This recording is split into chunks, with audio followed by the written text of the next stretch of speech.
पडली भवानी जेव्हा म्यानाच्या बाहेरी, रणात फिरली ना ती कधीच माघारी.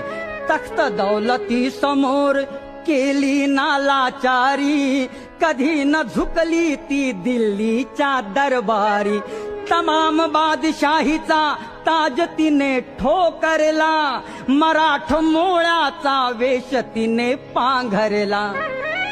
धर्म रक्षणासी सदा सहज भवानी झाली, जुलूम करत्याच्या रक्ताने ती न्हाली. महाराष्ट्रावर प्रेमापार, महाराष्ट्रावर प्रेमापार, उघडण्या स्वातंत्र्याचे द्वार, उघडण्या स्वातंत्र्याचे